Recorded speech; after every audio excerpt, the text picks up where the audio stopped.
समंदर की हल्की लहरें साहिल से टकरा रही थीं और हवा में ठंडक के साथ सुकून फैला हुआ था। इसी दौरान अल्लाह के प्यारे नबी हजरत दाऊद अलैहिस्सलाम समंदर के किनारे बैठकर अल्लाह की तिलावत कर रहे थे। आप अपनी हुकूमत में अदल और इंसाफ के लिए मशहूर थे और हर तरफ लोग आपके फैसलों की तारीफ करते थे। जब हजरत दाऊद अलैहिस्सलाम ज़बूर की तिलावत फरमा रहे थे तो समंदर की मछलियां ऊपर आकर उनकी आवाज सुनती, जंगल के जानवर रुक जाते और मोहब्बत से सुनने लगते, पहाड़ गूंजकर जवाब देते और परिंदे भी करीब आकर खामोशी से बैठ जाते। हर मखलूक उनकी दिलकश तिलावत में मशगूल हो जाती और आपकी आवाज 40 मील तक फैलती। उस समय समंदर के किनारे बनी इजराइल के लोग रहते थे जिनका पेशा मछली पकड़ना था। एक दिन जब हजरत दाऊद अलैहिस्सलाम इबादत में मगन थे, अल्लाह रब्बुल आलमीन ने वही के जरिए फरमाया, ए दाऊद, अपनी कौम से कह दो कि हफ्ते शनिवार के दिन कारोबार बंद कर दे, सिर्फ मेरी इबादत करे और मछलियां ना पकड़े। मैंने वह दिन आपके लिए इबादत का दिन मुनासिब किया है। जब हजरत दाऊद अलैहिस्सलाम ने यह हुक्म कौम को सुनाया तो फरमाया, ए बनी इजराइल, हफ्ते के दिन सिर्फ अल्लाह की इबादत करो, कारोबार, तिजारत और मछलियां पकड़ना सब बंद। अल्लाह से डरो, उसके हुक्म को मानो, यही आपके लिए भलाई है। ज्यादातर लोगों ने उनकी बात मानी और शरीयत पर अमल किया, लेकिन कुछ लोग चालाकी पर उतर आए। वे छुपकर समंदर के किनारे जाते और देखते कि उस दिन तो बेशुमार मछलियां खुद बेखुद किनारे आ रही हैं। एक ने कहा, दिनों में इतनी मछलियां कभी नहीं मिलती, आज हमें ये सब पकड़नी होंगी। आज मछली पकड़ना मना है। मेरे पास एक गुप्त प्लान है। हम कुछ घड़े खोद देते हैं, उनमें जाल बिछा देते हैं, फिर अगले दिन जाकर निकाल लेंगे। किसी को पता कैसे चलेगा? क्योंकि उन्होंने ऐसा ही किया और अल्लाह के हुक्म की नाफरमानी शुरू कर दी। जब कोई अजाब ना आया तो उनका हौसला और बढ़ गया। वे मछलियां पकड़ते गए और दौलत बढ़ती गई, मगर अल्लाह सब देख रहा था। इस कौम में कुछ लोग ऐसे भी थे जो अब भी अल्लाह से डरते थे, शरीयत पर अमल करते थे और अपने ईमान को महफूज रखते थे। एक दिन वे नाफरमान लोगों के पास आए और कहा, प्यारे भाइयों, अल्लाह के लिए हफ्ते के दिन मछलियां पकड़ना छोड़ दो, क्योंकि अल्लाह ने उस दिन को इबादत के लिए मुनासिब किया है। अगर तुम नाफरमानी करोगे तो कोई अजाब या आफत नाजिल हो सकती है। लेकिन उनमें से एक सरदार हंसते हुए बोला, अरे भाई, मछली पकड़ने का शरीयत से क्या ताल्लुक? ऐसे हुक्म का तो किसी नबी के जमाने में भी जिक्र नहीं आया।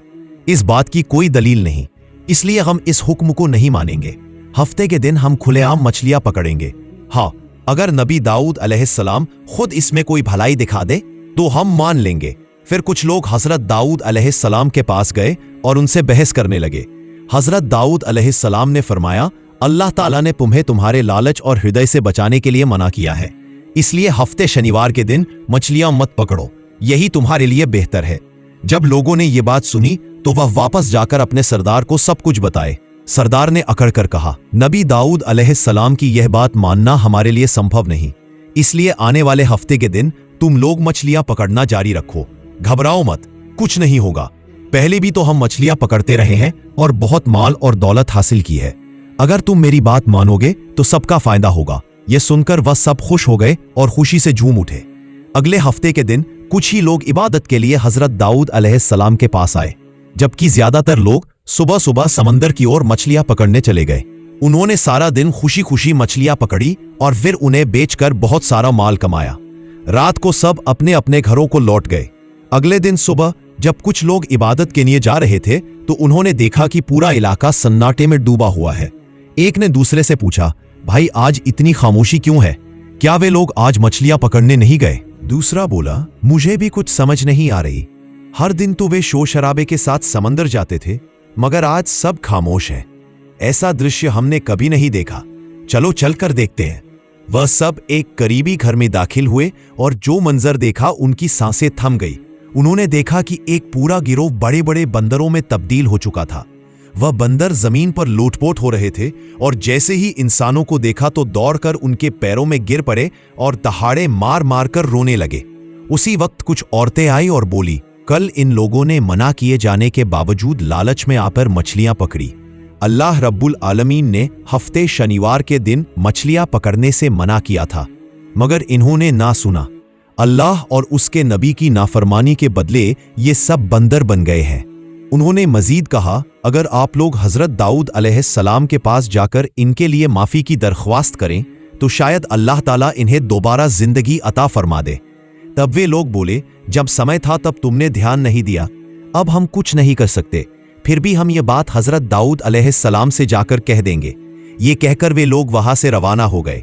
उनमें से एक औरत उन बंदरों की तरफ से हजरत दाऊद अलैहिस्सलाम के पास पहुंची और अर्ज की, हजूर, इन लोगों को माफ फरमा दीजिए और उनकी शक्लें फिर से इंसानों जैसी बना दीजिए।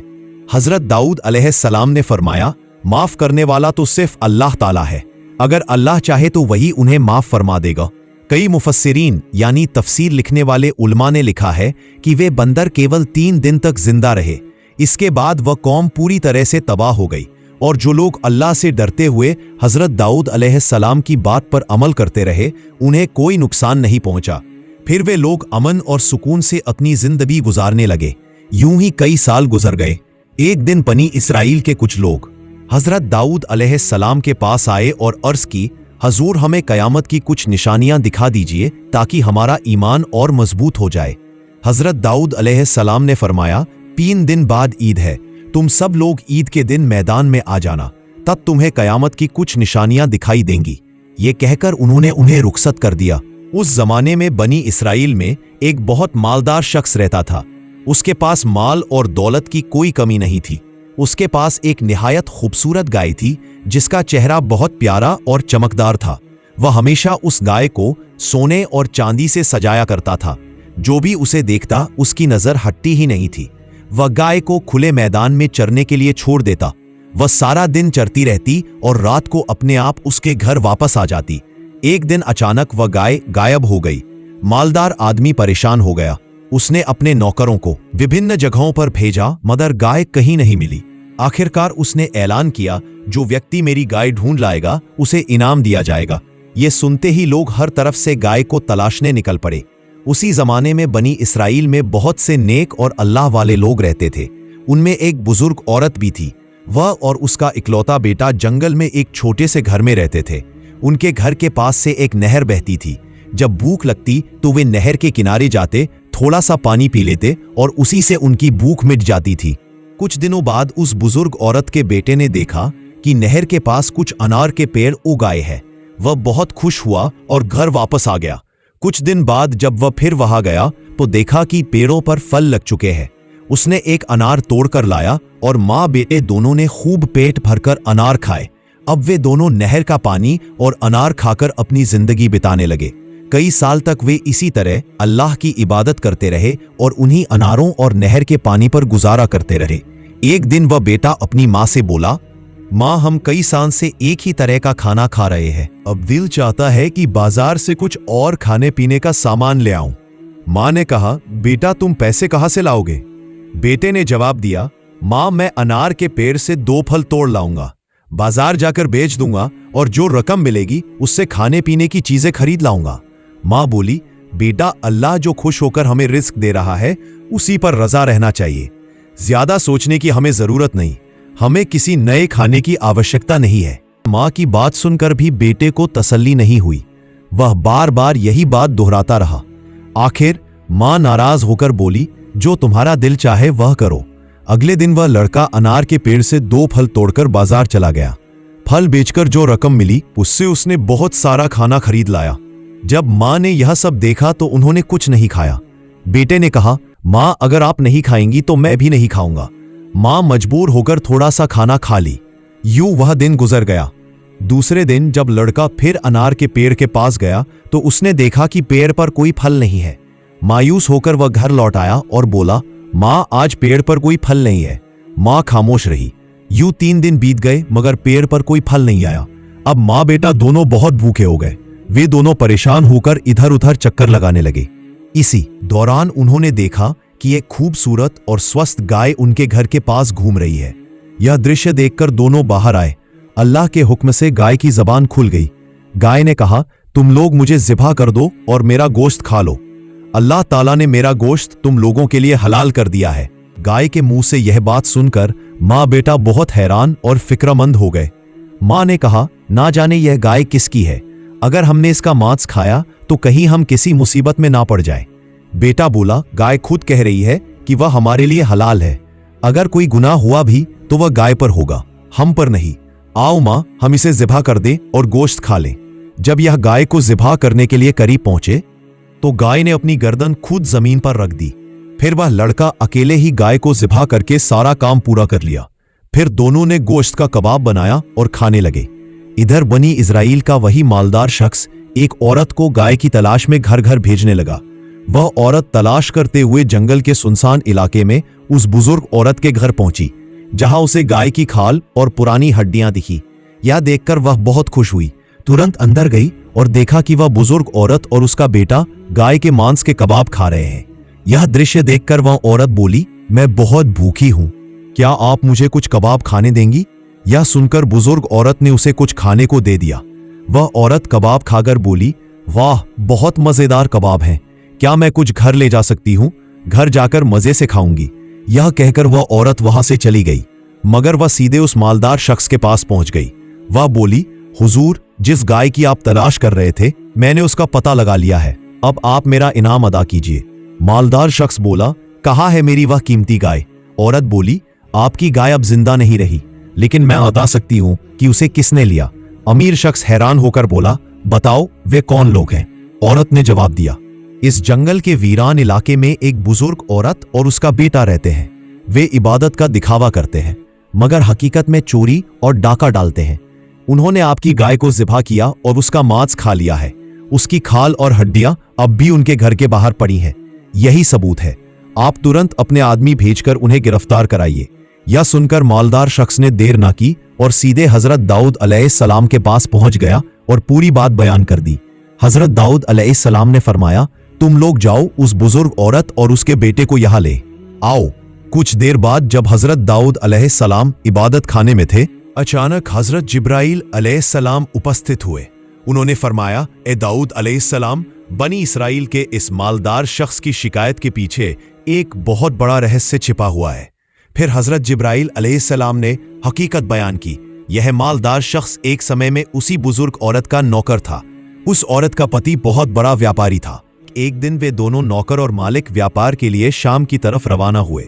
कई दिनों के सफर के बाद जब दोनों थक गए तो एक वीरान जगह पर आराम करने लगे। उसी समय उस नौकर के दिल में बुरा ख्याल आया और उसने सोते हुए अपने मालिक यानी उस बुजुर्ग औरत के पति को मार डाला। फिर वह सारा माल, मवेशी और बकरियां लेकर मिस्र चला गया। वहां जाकर उसने सब कुछ बेच दिया सिवाय उस गाय के। उसी गाय की वजह से वह अमीर और मालदार बन बैठा। मुल्क वापस आया, झूठ बोलकर लोगों को धोखा दिया और समाज का सबसे बड़ा मालदार समझा। जान लीजिए, जिस गाय को उस बुजुर्ग औरत और उसके बेटे ने ज़िबा किया, वह असल में उसी बुजुर्ग औरत के शौहर की थी और इस मालदार शख्स की सारी दौलत दरअसल उसी हलाल कमाई से बनी थी जो उस औरत के शौहर की मेहनत की कमाई थी। इसीलिए ए दाऊद अलैहिस्सलाम, अब आप इस पूरे वाकये को सामने रखते हुए इंसाफ के साथ फैसला फरमाइए। यह कहकर हजरत जिब्राइल अलैहिस्सलाम तशरीफ ले गए। कुछ देर बाद उस बुजुर्ग औरत और उसके बेटे को दरबार में लाया गया। तब हजरत दाऊद अलैहिस्सलाम ने ऐलान फरमाया कि सब लोगों को बता दो, इस वाकये का फैसला कल ईद के मैदान में होगा और मैं सबको कयामत की निशानी भी दिखाऊंगा। यह कहकर सबको रुखसत कर दिया गया। अगले दिन ईद के मौके पर लोग एक एक करके ईदगाह में जमा होना शुरू हुए। जब वक्त मुकर्रर हुआ तो हजरत दाऊद अलैहिस्सलाम ने अपनी दिलकश आवाज में जबूर शरीफ की तिलावत फरमाई, जिसे सुनकर हर शख्स मोहब्बत और एहतराम के साथ सुनता रहा। फिर हजरत दाऊद अलैहिस्सलाम ने उस अमीर शख्स, बुजुर्ग औरत और उसके बेटे को सामने बुलाया। हजरत दाऊद अलैहिस्सलाम ने अमीर शख्स से फरमाया, बुरी औरत ने भूख की शिद्दत से तुम्हारी गाय को ज़िबा करके खा लिया है। इनकी परेशानी को दूर करना मेरा फर्ज था, मगर मैं वक्त पर यह काम अंजाम ना दे सका, जिसकी वजह से उन्होंने तुम्हारी गाय को ज़िबा करने पर खुद को मजबूर पाया। इसलिए तुम इन्हें माफ कर दो। अमीर शख्स बोला, नहीं, मैं माफ नहीं करूंगा। बिना इत्तला के मेरी पसंदीदा गाय चुराकर खा ली गई है, आप इसका इंसाफ करें। हजरत दाऊद अलैहिस्सलाम ने फरमाया, अच्छा, फिर मैं तुम्हें गाय की कीमत और उसका मुनासिब मुआवजा अदा कर देता हूं। अब तुम इन्हें माफ कर दो। अमीर शख्स बोला, मैं माफ करने के लिए नहीं बल्कि इंसाफ के लिए आया हूं। उसी वक्त हजरत जिब्राइल अलैहिस्सलाम की आवाज आई, ए दाऊद अलैहिस्सलाम, यह अमीर शख्स बार बार इंसाफ का तलबगार है, इसलिए आप इंसाफ के मुताबिक फैसला फरमाइए। फिर हजरत दाऊद अलैहिस्सलाम ने उस अमीर शख्स के बेटे को सामने ले आई जो बात। बूढ़ी औरत से पूछा, क्या तुम्हें इस बारे में कुछ कहना है? तब उस औरत ने कहा, हुजूर, मेरे शौहर एक नेक और कारोबार करने वाले इंसान थे। वह हमेशा अपनी आमदनी का आधा हिस्सा गरीबों और मोहताजों को दिया करते थे। एक दिन वह तजारत के सिलसिले में शाम रवाना हुए, मगर फिर कभी वापस न आए। मैं अपने छोटे बच्चे के साथ बहुत परेशान हो गई। जालिम लोगों ने मेरी सारी जायदाद छीन ली। कई दिनों तक भूखे रहे। आखिरकार मैं एक जंगल के सुनसान मकाम पर जाकर अल्लाह की इबादत में मशगूल हो गई। पेड़ पर लगे फल भी बंद हो गए। हम दोनों भूख से तड़पने लगे। तभी एक दिन अचानक एक गाय हमारे घर के सामने आई और अल्लाह के हुक्म से इंसानों की तरह बोलने लगी। उसने कहा, मैं तुम्हारे लिए हलाल हूं, फिर भूख से क्यों तड़प रहे हो? मुझे ज़िबा करो, मेरा गोश्त खाओ। अल्लाह ने मुझे तुम्हारे लिए भेजा है। यह सुनकर हमने अल्लाह का नाम लेकर गाय को ज़िबा किया और उसका मांस कबाब बनाकर खा लिया। अब ए अल्लाह के नबी, जो भी फैसला आप फरमाएंगे हम उसे खुशी से स्वीकार करेंगे। हजरत दाऊद अलैहिस्सलाम ने दोनों की बात सुनकर सबके सामने फैसला सुनाना शुरू किया। आपने गाय के दावेदार यानी उस अमीर शख्स से फरमाया, तुम एक दौलतमंद इंसान हो, मगर तुम्हारी दौलत हराम है। तुमने यह माल चोरी और हत्या के जरिए हासिल किया। तुमने इस बुजुर्ग औरत के शौहर को मारकर उसकी दौलत पर कब्जा किया था, इसलिए तुम इस गाय के असली मालिक नहीं हो। यह सुनकर अमीर शख्स गुस्से में बोला, ए अल्लाह के नबी, मैं यहां इंसाफ के लिए आया हूं, ना कि कोई झूठी कहानी सुनने के लिए। यह औरत जो कुछ कह रही है सब झूठ है। हजरत दाऊद अलैहिस्सलाम ने फरमाया, असल में झूठे तुम हो। मुझे यह वाकया पता नहीं था, मगर हजरत जिब्राइल अलैहिस्सलाम ने मुझे सारा मामला बताया है। अब तुम्हारे अपने ही अंग तुम्हारे खिलाफ गवाही देंगे। जैसे ही आपने यह फरमाया, अमीर शख्स की जुबान बंद हो गई और उसके हाथ गवाही देने लगे। हुजूर, आपकी बात बिल्कुल सच है। मैंने ही अपने मालिक का गला छुरी से काटकर उसे मार डाला था और फिर उसकी सारी जायदाद बेचकर बेहिसाब दौलत का मालिक बन गया था। इसके बाद उसके बाकी अंगों ने भी एक एक करके गवाही दी। तब हजरत दाऊद अलैहिस्सलाम ने फैसला फरमाया, इस अमीर शख्स की सारी दौलत इस बुजुर्ग औरत को वापस लौटा दो और उसे मौत के दंड से मुआवजा दिया जाए। फौरन यह हुक्म लागू कर दिया गया। यह दृश्य देखकर पूरा बनी इज़राइल हैरानी में डूब गया। दाऊद अलैहिस्सलाम ने फरमाया, आज का यह वाकया तुम्हारे लिए कयामत की निशानी है। दुनिया में इंसान जो कुछ भी करता है, कयामत के दिन उसके अपने ही अंग उसके खिलाफ गवाही देंगे। इसलिए कयामत की भयावह सजा से बचने के लिए शरीयत पर अमल करना जरूरी है। यही तुम्हारे लिए भलाई है। प्यारे दोस्तों, इस वाक़े से हमें यह अहम सबक मिलता है कि जिस चीज़ से अल्लाह ताला ने हमें मना किया है उससे फौरन रुक जाना चाहिए, चाहे वह चीज़ हमें कितनी ही फायदेमंद, आसान या पसंद क्यों ना लगे। अल्लाह का हुक्म सबसे बढ़कर है। जो लोग अल्लाह के मना करने के बावजूद अपनी ख्वाहिशों के पीछे चलते हैं, आखिरकार नुकसान उठाते हैं, और जो लोग अल्लाह के हुक्म के सामने झुक जाते हैं वही कामयाब होते हैं। ए अल्लाह, हमें अपने हुक्म की तामील करने वालों में शामिल फरमा और क़यामत के दिन के अजाब से बचा। आमीन।